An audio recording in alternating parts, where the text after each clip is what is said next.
Welcome to Tell of the Dragons. I'm very excited for today's guest. We have Shihan Anthony Loos with us. Sir, how are you?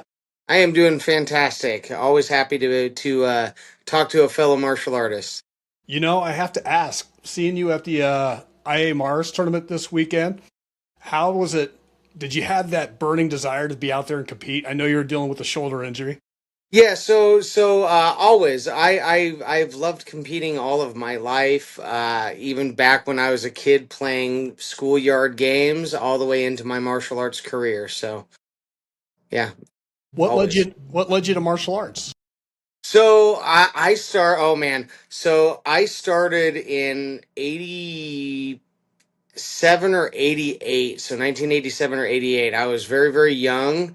I mean, it was right around the whole Karate Kid phase.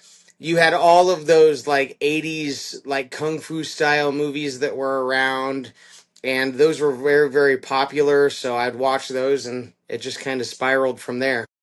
Now, have you been active that entire time? I have not. Okay. I was active in my childhood. Then I stopped for a little while, middle school or high school and stuff like that, college. I did some amateur stuff here and there, no formal training throughout those years. And then went to college. After college, came back and found Dojo's Martial Arts, which is the organization that I'm with now. Um, so at some point, many, many years ago. And you have your own school? I do. I full own one studio, and then I co-own another studio with my brother. All right. All right. Now, does your brother still compete? I've seen him out there as a referee. Does he ever get out there and So he's never done any of the tournaments. He does mainly the kind of the judges. Kind of he's like the head judge of the IOMAR circuit. Everybody goes to him for, hey, what's this rule mean? What's that rule mean? Most of the rules that are governed by are pretty straightforward and easy. So most of us all know them off the top of our head, but he's the one that basically's got the full book in his brain. I'd be remiss if I didn't say this. You are a state champion with the IA Mars, and I think it's such a fantastic organization. Yep. Very well ran circuit. Yes. Yeah.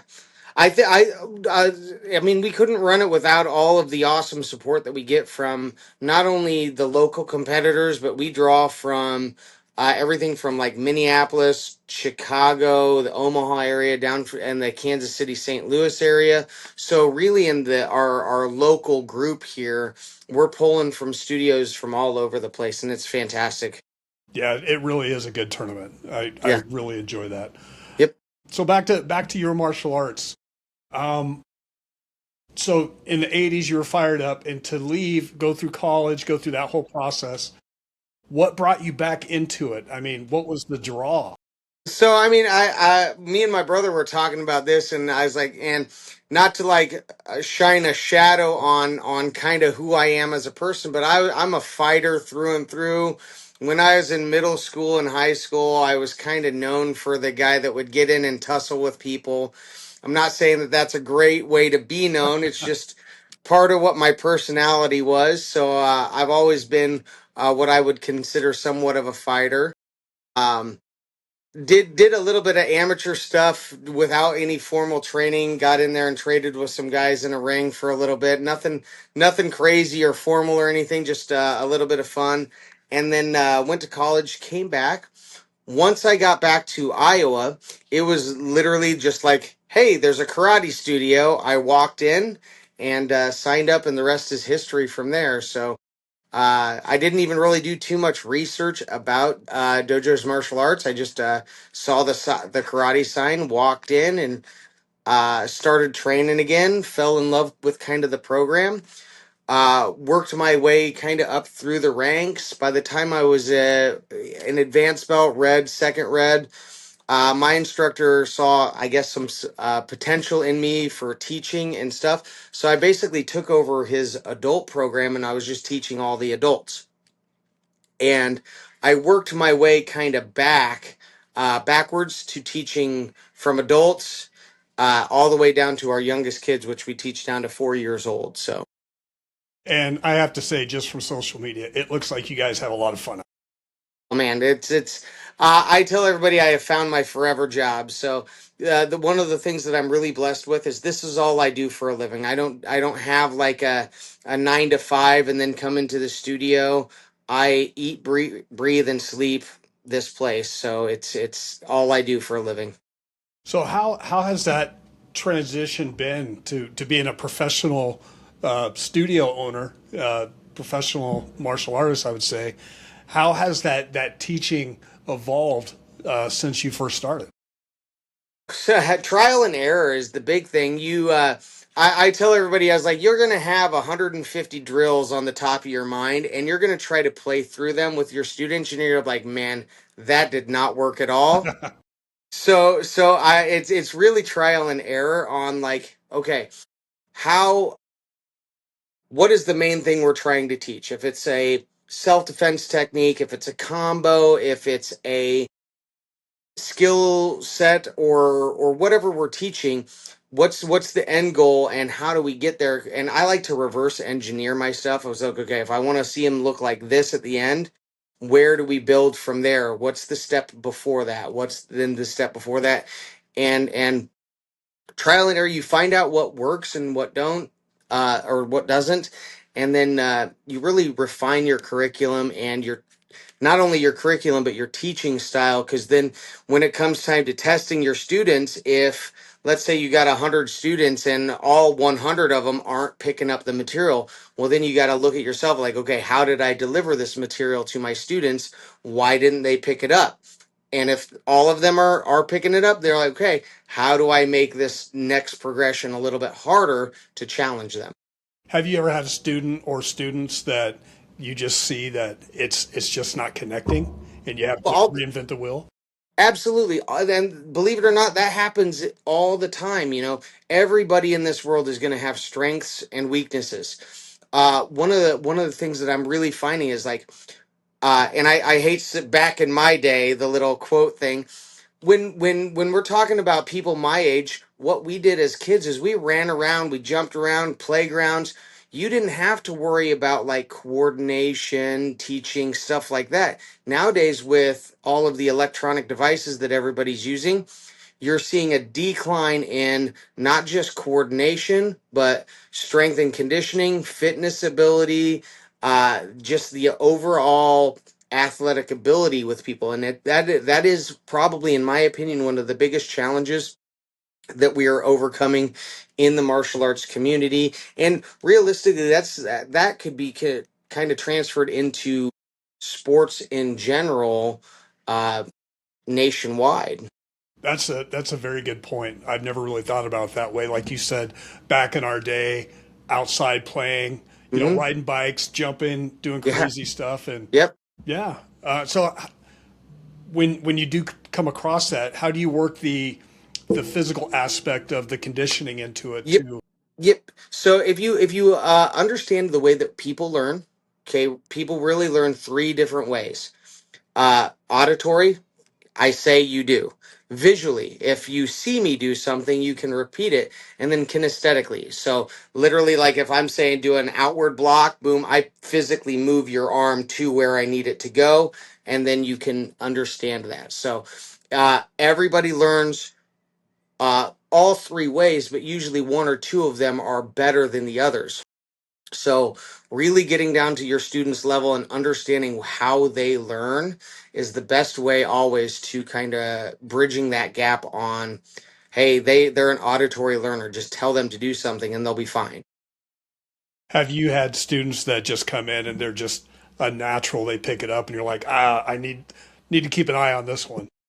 Oh yeah, oh yeah. So with the all star kids and stuff like that. So yeah, so everybody, like I said, I've had students come in where they throw just a front kick and they'll fall on the ground, and I'm like, okay, bud, let's get back up. And then I've had kids come out in right off the street, and they'll be able to do flips and spins and all kinds of crazy tricks and everything in between. And I do have to say that the dojo students that I see, you guys are pretty acrobatic out there on the mat. We try to, so with our organization, we try to check as many boxes off of people's wants and needs as we possibly can. Because, for example, like take my brother, okay? My brother's a phenomenal martial artist, but he's probably not going to be out there doing the flips and spins and all that crazy stuff. He likes sparring and he likes solid self defense stuff.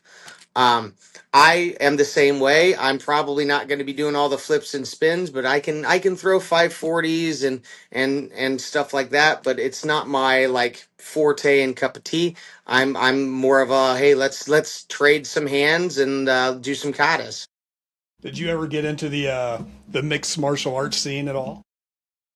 So they did not call it mixed martial arts when I did kind of my amateur stuff. So there was I believe it was called Toad Holler Oh yeah, here in the Des Moines area. oh yeah. They had the mechanical bull and then they had a ring.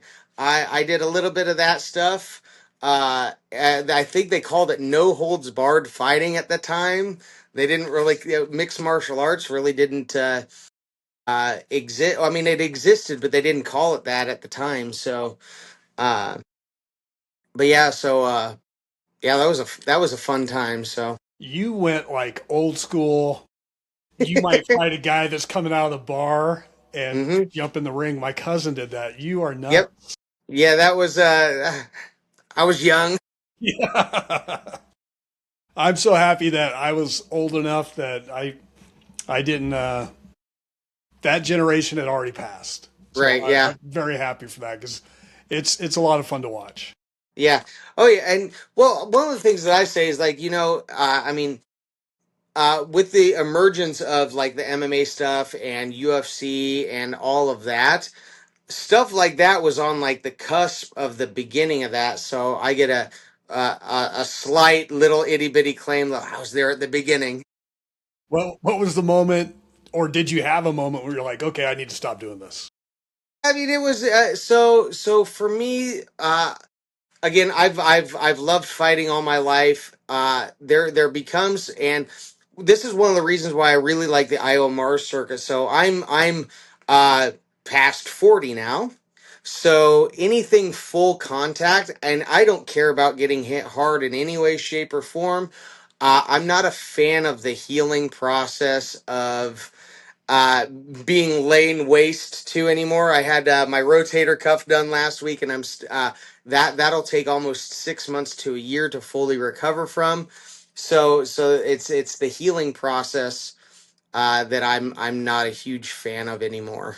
It does not get any better, buddy. I I apologize. know, yeah. I Which went and got a which massage yesterday. My back hurts. That's how bad it is. which I mean, that's one of the great things about martial arts. Uh, you're going to be able to find what kind of connects with you no matter what end of the spectrum you're on. I don't participate in a school that does no contact stuff. We do sparring here where there's contact, but there's schools out there that there's no contact. Hey, if that's what connects you to getting yourself a little bit better, a little bit more fit, fantastic.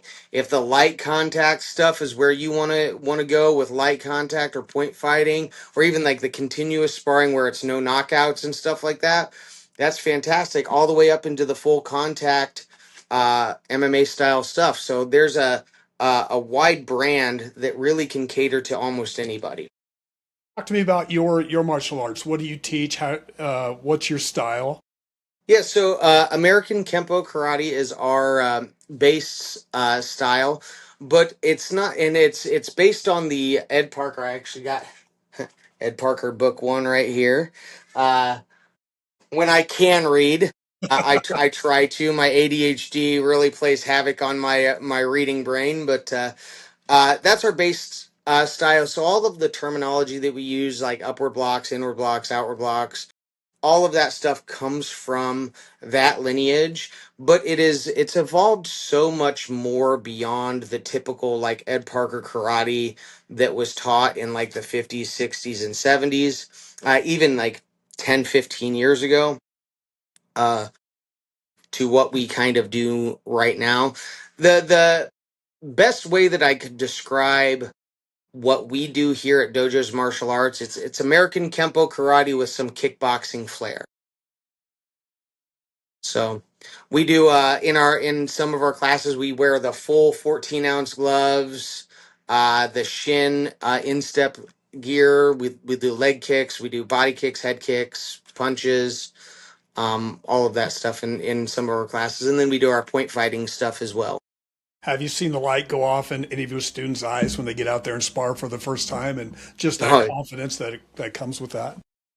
so a few cycles ago is when we kind of introduced the 14-ounce gloves and the instep shin pads just to our black belts, and I watched just not just the like fighting aspect. I mean, it transferred to almost every aspect of their training, from just them trading strikes with their partner to just seeing like, hey, we're gonna look at your guys' self-defense technique. Okay, I want everybody to defend against a straight right punch, and just seeing their overall confidence in all of that stuff go up, just from what I would consider fight IQ going up as they're doing some of the other stuff that we have here at the studio. That's fantastic. I like that fight IQ. That's a really good terminology. Um, so with everything that you've done, how do you then incorporate some of the weapons that you incorporate? So in our program here, we've got a couple different ways that people can do weapons. Number one, we've got what we call our performance or kata class, which students can come in and work on katas and stuff if they have a weapon. Usually, what I will do is I will teach them some moves with each weapon. We do 7 different base weapons here at our studio. We do bow staff, tonfas, Arna sticks, nunchucks, sword, commas, and size. I know maybe a handful of moves for each one. I'm best with bow staff and nunchucks. But other than that, I got a base set of moves for each one that I can, like, okay, here, I'll get you guys started. We have forms and katas that I would consider like backbone or skeleton style katas, where we can teach them a little form and then they can add or subtract kind of what best suits them, especially for your like creative style divisions versus your traditional divisions. Now you just said add subtract, and that was a light bulb moment for me because in our dojo that's the same thing. It's this is the form, the base of the form, but you have to make it yours, Yep. and Yep. you encourage that. Oh yeah, absolutely. And what I tell everybody, I was like, hey, how do you make this your kata? Where do you shine? Because some people might not be great at like tornado kicks or butterfly kicks, even like pop-up style kicks, or maybe even a roundhouse kick, but they might be good at a side kick. They might be good at spinning hook kicks. Well, they might be able to throw that in there that really focuses on their ability level, versus like, hey, this kind of has to have this, that, or the other. Yeah, that's fantastic. We do a lot of this very similar stuff. So 5 years from now, um, you will be able to. Is it 5 years, or your brother's saying 4 years? Because he's talking about going to get his fourth degree. Yeah. Is there a time limit in between for your next you're testing again in October, correct? Yes. So then would it be 3 years? What's that look like? So how we do it, once you get up to a second degree black belt, a lot of martial arts studios worldwide do this, and I'm not saying this is the wrong way to do stuff. It's just we do something a little bit different. Most martial arts studios, once you achieve a certain rank, you won't test. So, like, for example, if you are a secondary black belt and you're going for third, you probably will not test for 3 years, roughly. Okay. Our studio does something a little bit different. We do levels of degree within the degree. So, for example, right now I'm a fourth degree, first level black belt. In October, provided I can test, I will increase to a fourth degree second level. And there's 5 levels, so it's still 5 years to fifth degree, Okay. but we have interval training once a year, and we like that because it helps negate procrastination, and it keeps me on the mat training and making sure that I'm growing this way and not this way. That's good. That's good. So Your brother was trying to explain that to me a little bit on Saturday, and I couldn't comprehend it with everything going on, and then he had to go yep, back to the ring. So yeah. I definitely wanted to ask you about that. Thank you for answering that.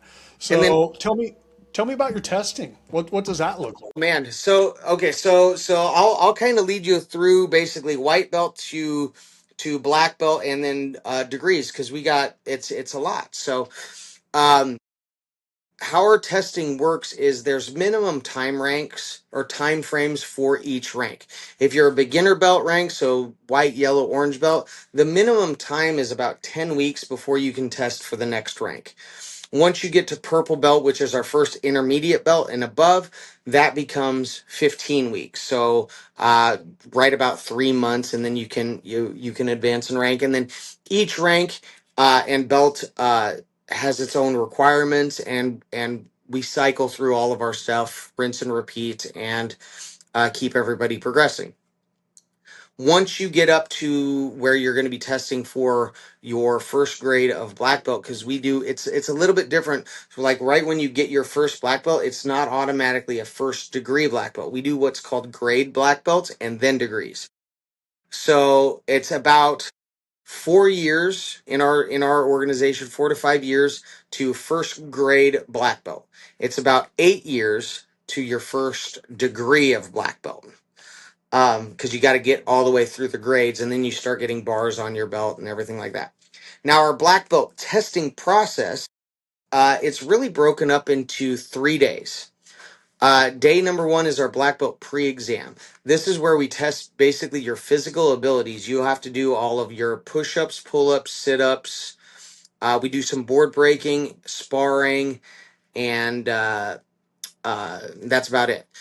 After that, if everything's passing there, because the fitness stuff is pass fail. If you come up and you're doing your push-ups, you do 2 push-ups out of the 15 that you need, I'm sorry, you cannot be on the black belt exam. And yes, we get parents like, hey, are you telling me that my son or daughter cannot be a black belt because they can't do 15 push-ups? And what I tell them, I was like, no, I'm telling you that we had an obstacle in front of you that we gave you, and you did not overcome that obstacle. Mhm. That's why you cannot be on the black belt exam.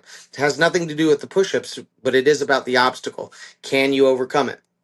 And it's a physical requirement because the black belt exam is a very physically demanding activity. Um, After the pre-exam, a couple usually it's usually 1 to 2 weeks later is when the actual exam starts. In our black belt exam, they're a closed door kind of event. We don't allow any spectators in there. It's not that we're doing anything secret. It's just we've got a lot to go over that day, and we want to move. It starts with a 2 mile run. Depending on, it's usually out at the Ankeny DMAC. We run around that little lake there, and then we go to one of our locations, and then the exam begins. Depending on how well everybody is doing, it pretty much determines how long that day is going to go. I would say an average or typical black belt exam for our organization is a roughly about 9 hours long.